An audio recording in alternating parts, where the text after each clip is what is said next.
네, 뉴스 맛집 코너 뉴쉐링 가이드 이어가겠습니다. 이연경 뉴스캐스터입니다. 안녕하십니까? 네, 안녕하세요. 예, 많이 추워졌습니다. 그러니까요. 어제 오늘 굉장히 추운 것 같아요. 예, 따뜻하게 좀 입고 와봤습니다. 네. 자, 국제 소식부터 이어가 보겠습니다. 지금 러시아의 푸틴의 자존심이라고도 불리는 이 크림대교. 네. 이 크림대교가 폭발한 이후에 지금 우크라이나에 대해서 전방위적 보복성 공격 감행이 네. 됐습니다. 지금 우크라이나전이 최악의 확전 기로에 놓였다라는 평가도 나오고요. 네. 일단 민간인 사상자 피해까지 피해가 꽤 크죠. 네. 예. 특히나 말씀드린 것처럼 이 지역이 지금 7월 달 이후에 키이우를 공격한 건 러시아가 꽤 오랜만의 일인데요. 네. 피해가 굉장히 큰 상황입니다. 지금 우크라이나에서 밝힌 바에 따르면 11명 이상이 숨지고 94명이 부상을 입었다라고 밝히고 있는데요. 네. 앞으로 향후의 구조 상황에 따라서 좀 더 피해자와 사상자의 규모가 더 늘어날 것으로 예상이 됩니다. 네. 지금 11개 지역의 민간인 사상자가 발생을 했는데 특히나 이 기반 시설들이 많이 파괴가 됐고요. 네. 일부 보도를 보시면 어린이 놀이터 주변에도 미사일 공격의 흔적이 있어서 많은 분들을 좀 놀라게 하기도 했습니다. 지금 기반 시설을 파괴한 게 70여일 만의 일인데 뉴욕타임스가 어제 있었던 이 러시아의 공격에 대해서 이렇게 평가를 했더라고요. 주로 발전소, 네. 그다음에 송전선 그리고 상수도를 목표물로 삼았다는 겁니다. 곧 겨울이 다가오잖아요. 네. 그러면 겨울을 앞두고 이 도시에 살고 있는 우크라이나 사람들을 굉장히 고통스럽게 하는 공격이라는 겁니다. 날씨가 추워지는데 전력도 끊기고 시민들이 이제 정전이 된 상태에서 굉장히 어두우니까 불안에 떨 수밖에 없는, 그리고 지금 인터넷도 끊긴 상태라고 하거든요. 그러다 보니까 시민들을 불안에 떨게 할 것이다. 이런 예측을 내놓고 있는 상황인데 아침 출근길에 거의 80발에 가까운 미사일을 발사를 했고 우크라이나에서 그중에 절반 정도를 격추한 것으로 지금 보도가 되고 있는 그런 상황인데요. 이제 이틀 전에 우크라이나에서 지금 말씀하신 푸틴 대통령의 자존심이라고 하는 크림대교를 이제 폭발을 했는데 러시아에서는 그 배후가 우크라이나라고 지목을 하고 있고 이걸 테러 행위라고 규정을 했거든요. 크림반도는 이미 합병한 상황이고 지금 우크라이나에서 러시아가 지배하고 있는 지역에 유일한 말하자면 보급로인데 그거를 차단하게 되면 러시아군이 지금의 상황을 이어가는데 굉장히 어려움을 겪게 되는 전략적인 의미도 있고 그다음에 2018년에 크림반도를 합병할 때 오렌지색 트럭을 타고 푸틴 대통령이 여기를 지나갔단 말이죠. 그러니까 말하자면 자존심에도 굉장히 큰 상처가 나는 일이었는데 거기에 대해서 이제 러시아의 보복 공격이 이어졌고 이게 시작일 것이다 이런 예측들이 나오고 있는 그런 상황입니다. 전쟁이 좀 끝나가지 않겠나라고 했는데 더 확전될 지금 분위기인 것 같습니다. 일단 현지 상황이 어땠는지 교민 한 분께서 현지에서 인터뷰를 해주셨거든요. 당시 상황 말씀 한번 들어보겠습니다. 제가 아침 8시 반경 정부 종합청사가 밀집해 있는 그런 지역에 볼일이 있어서 나오는 도중에 대형의 폭발음을 들을 수가 있었습니다. 그리고 하늘에서는 이제 순광이 터지는 것을 볼 수가 있었고요. 상당히 공포스러운 그러한 분위기였습니다.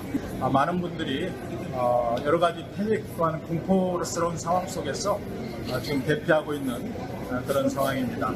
현재 상황을 보더라도 키예프 대학 앞에 있는 셰프첸코 공원을 파괴하였고요. 또 전쟁 기념관 옆에 있는 또 다리도 파괴된 상황이고 또 우크라이나 필하모니 오케스트라 등 중요 지역을 공습하고 있는 그런 상황인 것으로 보이고요. 그리고 또 키이우에 우리 삼성전자가 있는 건물이 있다면서요. 그 건물도 피해가 좀 컸다는데 사람들도 다쳤는지도 궁금하고요. 그 전에 대피를 해서 실제로 삼성전자 직원들이 다치진 않았다고 합니다. 다행입니다. 지금 보시는 것처럼 우선 저기가 삼성전자가 가지고 있는 건물은 아니고요. 저기에 이제 입주해서 일을 하고 있는 상황인데 일부 루머 중에서 저 전체의 80%를 삼성전자가 쓰고 있다라고 하는 루머가 번지기도 했었습니다만 확인을 해보니까 저 건물의 2층 5개에서 6개 층을 임차해서 우크라이나 현지 법인하고 연구소로 운영 중인데요. 삼성전자 회사 소유의 건물은 아니고 현지 법인과 R&D 사무소가 2-3개 층을 빌려서 운영 중이라고 합니다. 그리고 인명피해는 지금 없는 것으로 알려지고 있는데 우크라이나 현지 직원도 대부분 재택근무를 하고 있는 상황이고요. 삼성전자 주재원과 가족들의 경우에는 지금 우크라이나 한국대사관의 지시로 폴란드와 인근 국가에서 근무 중이라고 합니다.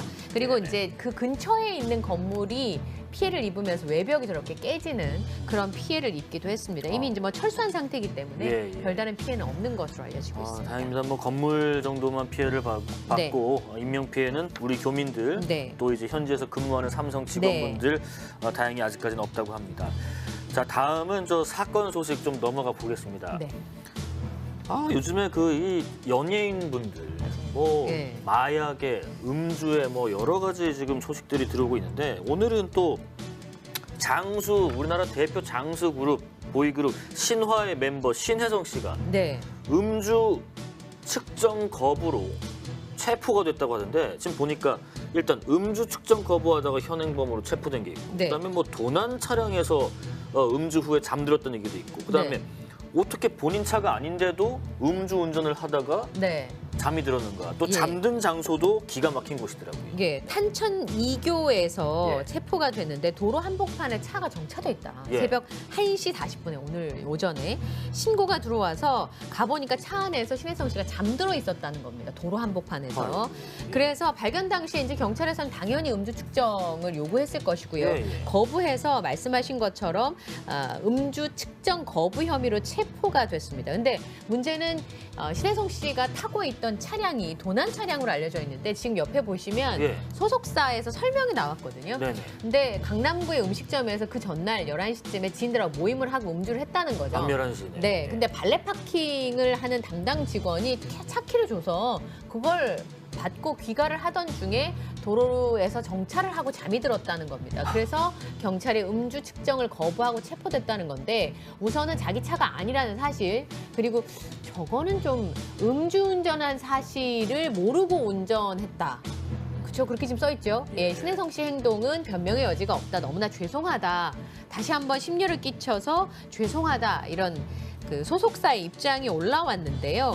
우선은 지금 말씀하신 것처럼 뭐 발레 파킹 직원이 키를 잘못 줬으면 왜냐하면 저 차주도 신혜성 씨를 모른다고 했으니까 저런 일이 있을 수도 있겠다.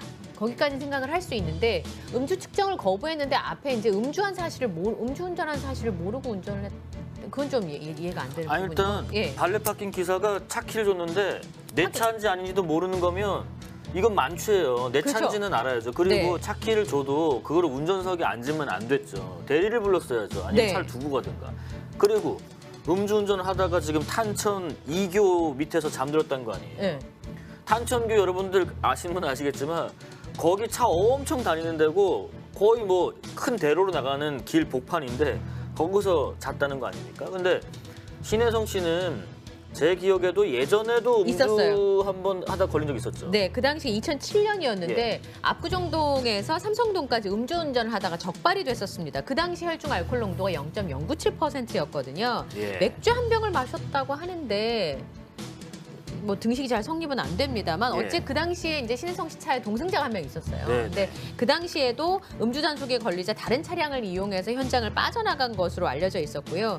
그리고 신혜성 씨가 2007년 8월에 컴백을 했습니다. 그리고 또 원정 도박 혐의로 벌금을 받은 적도 있었고 그 당시에도 포토 에세이를 발매하고 컴백을 했었는데 지금 성대 결절이 와서 활동이 원활치 못한 그런 상황이긴 합니다만 어쨌든 음주운전을 해서 이런 일을 계속 반복이 된다는 건 명성에 걸맞지 않은 그리고 모두를 실망시키는 일이 아닐까 싶어요. 뭐 최근에 제주도에서 곽도원 씨도 음주운전하다가 한중간에 길에서 또 잠든 일이 있었는데 또 신혜성 씨까지 이런 일이 벌어졌고요. 또 하나 사건 얘기를 해보겠습니다. 지금 오늘 오전에 있었고요. 지금도 계속 수사 중입니다.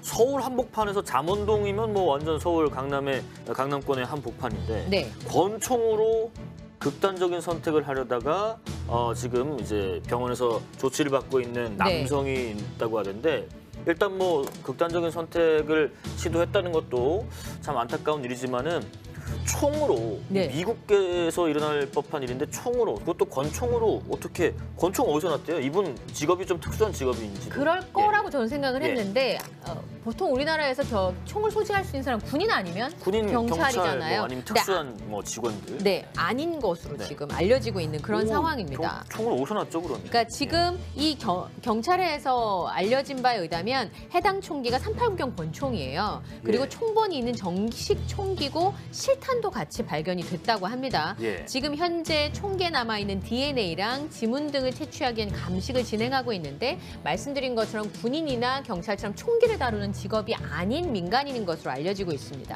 그런데 이제 주변 관계자들의 진술입니다. 이건 이제 경찰에서 확인을 더 해봐야 되는데 이분의 아버님이 군인이셨다는 거예요. 그래서 아버지가 소지하던 총기였다라고 하는 주변 관계자들의 진술이 있어서 그것을 토대로 권총 소지 경위를 조사를 하고 있습니다. 주택가와 아주 밀접한 동네 도로에서 발생하는 상황이었고요. 인근 주민들이 펑 하는 소리를 들었다 이렇게 얘기를 했고 현재는 극단적인 선택을 오늘 새벽 5시 33분에 공원에서 시도를 했지만 지금 사건 발생 직후에 외부였으니까 병원으로 이송이 돼서 수술을 받고 있는 그런 상황인데 치료를 받고 있다고 합니다. 희한하네요. 이부 남성분이 50대 남성이면 아버지가 그래도 연배가 꽤 있으실 텐데 그분은 또 돌아가셨을 테고 아무리 군인 출신이라고 해도 389경 권총을 갖고 있지는 않거든요. 이거 참 총을 어디서 구했는지 또 현장에서 무슨 일이 있었던 건지 이 남성이 좀 회복을 하고 나서 다행히 좀 회복을 좀 하신 다음에 경위를 좀 파악했으면 하는 바람입니다. 다음 소식은요. 이번에도 사건 소식이네요. 청소용 밀대 있잖아요, 여러분들. 이걸로 초등학생 엉덩이를 좀 때린 교사가 있는데 뭐 집행유예긴 하지만 법원이 징역형을 선고를 했습니다. 훈육이 좀 필요하겠지만은 또 때리면 안 되겠죠. 네, 초등학생한테 밀대로 10대 이상을 때렸다는 거는 이제 그 부분에 있어서는 그러면 안 되지 않을까라는 생각이 들었는데 저야 뭐 밀대로 맞아본 기억은 있습니다. 저도 있어요. 근데 그때는 그때고 지금은 이런 걸 아동학대로 받아들이고 특히 그 담임교사는 아동학대를 관리해야 되는 사람인데 사건은 어떻게 됐냐면 지난 6월에 이 학생이 영어 숙제를 거짓으로 해왔다는 겁니다. 그리고 선생님이 그 부분에 대해서 이제 잘못했다라고 해서 화가 나서 폭행을 했다라고 하는 것입니다. 근데 이제 전치 2주의 타박상을 이 학생이 입었는데 선생님께서는 내가 아이들을 훈육하는 과정에서 발생한 정당행위다 이렇게 주장을 했고요. 하지만 판사는 정당행위에 볼 수 없다라고 판시를 하게 된 겁니다. 받아들이지 않았습니다.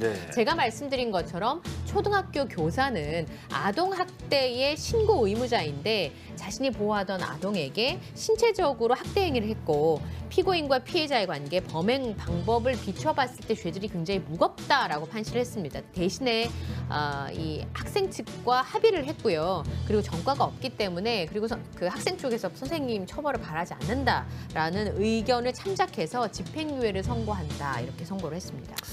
11대면 좀 많이 때리긴 했습니다. 구타 이수진님 그냥 벌을 세우지 왜 때리셨노? 라는 의견도 주고 계십니다.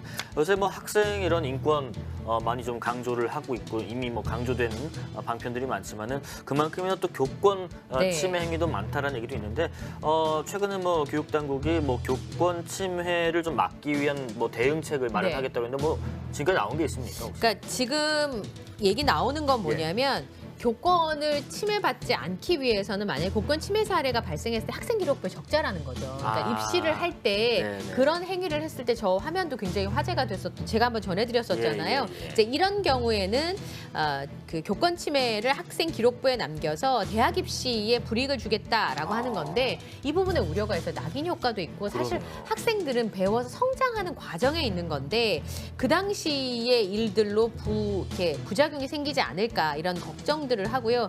지금은 사실 저런 일이 발생하면 선생님들 휴가를 내신다고 합니다. 그러니까 학생하고 이제 분리가 되는 과정을 거치기도 하는데요. 이런 부분들을 좀 보호하기 위해서 피해 교원에 대한 보호 조치가 강화된다고 하는데 이 부분에 대한 논의가 좀 필요할 것 같고요. 또 하나는 교권 침해 보험이라고 하는 게 혹시 아세요? 네네네. 특약으로 가입이 가능한데 2,000원 정도면 가입을 할 수 있고요. 교권 침해 사실이 인정받으면 보험금을 받을 수 있는 그런 특약인데 얼마를 뭐 보장받고 이걸 떠나서 교권 침해 사례가 늘어나면서 여기에 보험 가입자 수가 꾸준히 증가를 하고 있다고 합니다. 특히 이제 가입자 성별을 보면 여성이 74%, 남성이 26%인데요.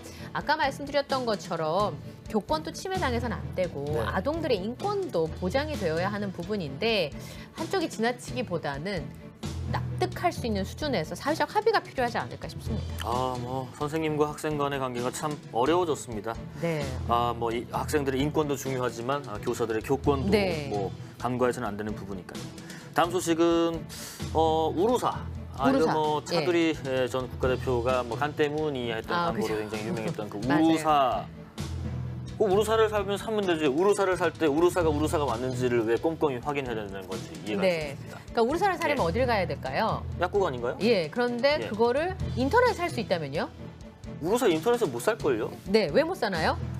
그거 뭐 처방전 있어야 되고 얼핏 알고 있는데. 그러니까 의약품이니까요. 그런데 지금 같은 제약회사에서 저렇게 우루샷이라고 하는 의약 외품을 팔았습니다. 이게 같은 회사에서요? 네, 같은 회사에서 그러니까 시온만 들어간 거잖아요. 우루샷. 네, 피로를 한 방에 샷. 그러니까 기능도 같은 거예요. 그리고 대신에 성분은 간에 그 영향을 주는 성분이 6분의 1밖에 안 들어있어요. 그래서 의약 외품이라고 하는 건 인체에 작용하는 게 아주 약하거나 직접적인 작용을 하지 않으면 의약 외품으로 분류가 돼서 판매를 할 수가 있는데 지금 이번이 처음이 아닌 게 지난번에 쇼핑몰에서 간 해독 성분을 함유하고 있다라는 문구를 적어서 그러면 이제 그거는 의약품이라는 의미잖아요. 그렇죠. 해독하는 성분, 말하자면 약품 성분이 들어있다는 거니까 오인 광고라 보고 1개월 동안 광고 정지 처분을 내린 적도 있었습니다. 그런데 여전히 저런 광고가 올라오고 있고 지금 말씀드린 것처럼 이렇게 비슷하게 해서 성분을 약하게 해가지고 인터넷에서 판매하는 경우가 있어요. 그래서 제가 오늘 검색을 해보니까 실제로 판매를 하고 있고 그냥 아무것도 모르는 저 같은 소비자 입장에서 보면 그냥 우루사와 같은 기능을 하는 제품인가 보다. 우루사인 줄 알고 샀을 것 같은데 회사도 갔다니까 하니까. 네, 그래서 이런 부분에 대해 소비자들이 잘 모르는 상황에서 저렇게 오인 광고가 될 수 있을 만한 상품을 판매하는 것이 좀 문제가 된다라고 하는 부분입니다. 우루샷인지 우루산지 잘 보고 구입하시고요. 마지막 소식도 짧게 가보겠습니다. 그 수유실에 여러분들 여성만 들어가면 차별일까요? 아닐까요? 네. 관련해서 인권에서 판단이 나왔다지요? 네, 보국 내 수유실을 이용할 수 있게 해달라. 어떤 남성 관람객이 인권위에 이 부분을 요청을 했는데요.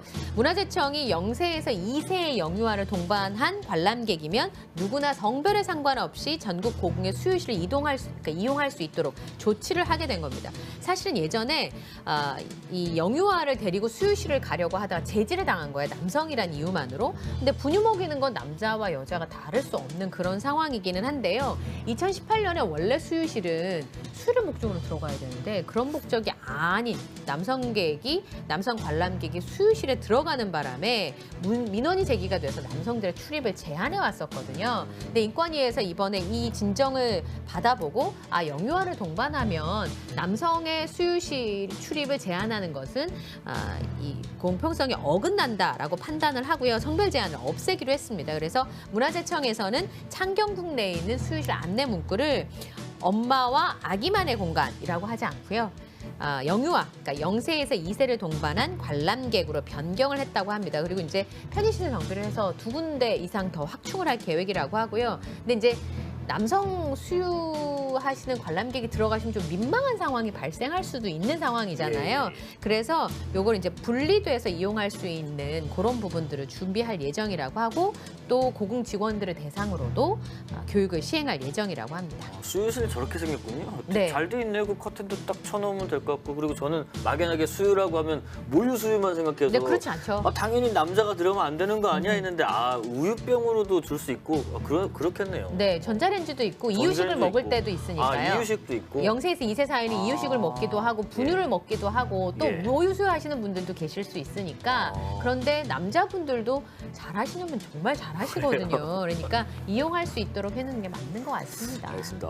저도 이게 왜 차별이 했는데 말씀을 들어보니 여러 가지 경우가 있고 또 남자들도 수유실에 들어갈 일이 꽤 있겠군요. 자, 10월 11일 연휴 마치고 화요일 용감한 라이브 말씀 나눠봤고요. 내일 오후 3시 같은 시간에 더 용감하게 돌아오겠습니다. 이현경 뉴스캐스터 고생하셨습니다. 고맙습니다. 감사합니다. 고생하셨습니다.